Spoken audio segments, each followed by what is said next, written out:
Let's see the next question. How do I add new cells to a worksheet or delete old ones? A worksheet always has 65,536 rows and 256 columns. You really can't add a new cell to a worksheet. But what you probably want to do is add a new cell in the middle of a range. There are two ways to do that. One way you can do it is to add an entire new column, which then deletes a column off to the right, or add a row. Or you might want to insert some cells right in the middle, shifting everything over, much as we did when we moved and copied cells. Let's see how to do that. Let's suppose that you wanted to insert a new row at row 10. What you can do is simply select any cell in row 10, and then from the Insert menu, choose Rows. That will insert a whole new row at row 10. Let's suppose that you wanted to insert 3 new rows up here at row A, or excuse me, at row 3. Simply select 3 cells vertically, and then choose Insert, Rows, and Excel adds 3 new rows. In order to delete an entire row, there's really not a command for delete entire row. To delete, what you do is pre-select the entire row by clicking the number at the left.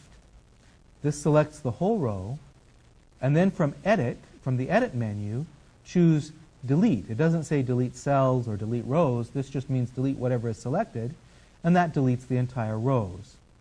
If you want to insert some cells in the middle of a range, for example, let's suppose that you want to insert 2 new cells here, shifting this column down, but leaving this column and that column exactly the same as they are. Then choose Insert, and then choose Cells rather than Rows.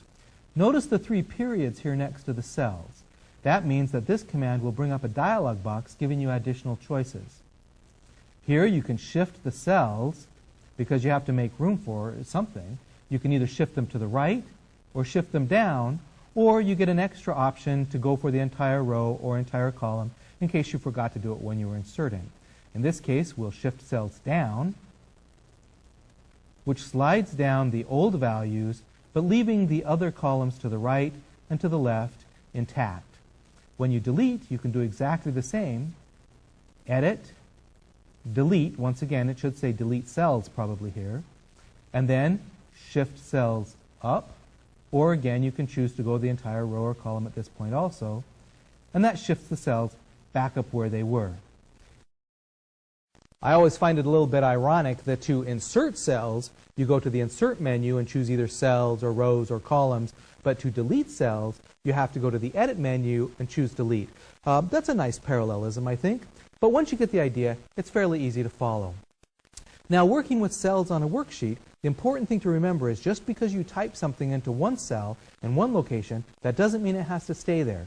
You can move it to another location, you can copy it, you can insert rows and columns around it, you can rearrange the spreadsheet to make it look just the way you want. An Excel worksheet contains 65,536 rows and 256 columns. If that doesn't give you enough room, you can always add another worksheet to the same workbook.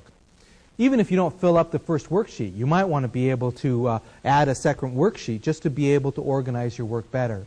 Let's look at some questions about dealing with worksheets within a workbook. I want to add a new worksheet to this workbook. How do I do it? Or how do I delete a worksheet in a workbook that I already have? The easiest way to create or get to a new worksheet in a workbook is simply to select one that's already there. As a default, an Excel workbook opens up with 3 worksheets, Sheet 1, Sheet 2, and Sheet 3. To get to a new sheet, simply click the new tab. Now you have a completely new, fresh, blank sheet. If you want to add more sheets than just the 3 that are already there to begin with, you can choose the Insert menu and the Worksheet command. That creates a new sheet named as a default Sheet 4, the next number after the name of the sheet. If you don't like the name of a sheet, double-click it, and then you can see that the sheet name is selected so that you type a new value there, such as budget or forecast. Remember to press Enter when you're through to select the new name. So to change the name of a sheet, double-click it, and then type the new name. To create a new sheet, choose Insert, Worksheet. Once you have a number of worksheets, you may want to delete them. To delete one worksheet, select the Sheet tab, and then from the Edit menu, choose Delete Sheet. Notice a pattern here that you use Insert to insert a cell or a worksheet and Edit to delete either the cells or the range or the worksheet. This gives you a warning that the selected sheets will be permanently deleted, so you can click OK. What if you want to delete more than one sheet at the same time? Excel does have an option for you to do that. What you do is click the first sheet that you want to delete, and then hold down the Control key while you click the second sheet name. That selects both sheets, allowing you to delete them both at the same time. So then, with both sheets selected, choose Edit, Delete Sheet, and click OK to delete both sheets at the same time. Once again, we see the pattern. Use the Insert menu to insert and the Edit menu to delete. After a while, you get used to it. Let's go on to the next question. I have two worksheets in my workbook, and I want to see them side by side. I can't figure out a way to do that. Is there some way I can see two worksheets side by side? The way that you see a worksheet is in what's called a window. Every workbook has as a default one window. In order to be able to see two worksheets at the same time, side by side, you need to create an additional window and then arrange the windows so that you can see both the sheets. Let's see how to do that.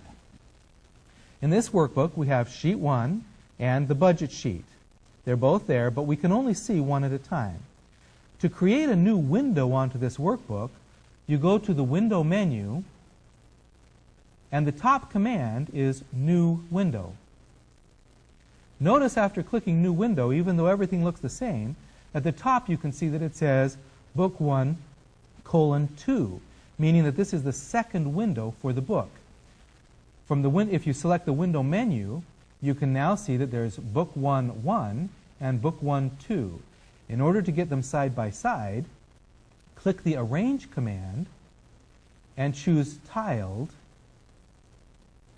and that then shows the two windows side by side. Both windows are still showing Sheet 1, but now you can click on one of the. This shows the second sheet at the same time as the first sheet side by side. In order to get rid of the second window, you simply go to the Window. Up here in the corner, there's the Close Window button. Click that on either window, and then the heading goes away, and you just have it say Book 1. Now this window is what's called restored, where it's resizable. To be able to get it to fill the screen again, so that you don't waste all this extra space, simply double-click the heading, or click the Maximize Window button. Now you're back to the same as you were before. That New Window button on the Window menu is easy to hit by mistake. A lot of times somebody will be just kind of going through the menus and go for the Window menu and accidentally hit the New Window button. And I've had a number of people ask me, what is this :2 that I see up here at the top of the window? It doesn't go away even when I close the workbook and reopen it. What happened, if that ever happens to you, it means you probably accidentally created a new window. And what you need to do is simply click that Close Window button to close the extra window and get rid of the :2.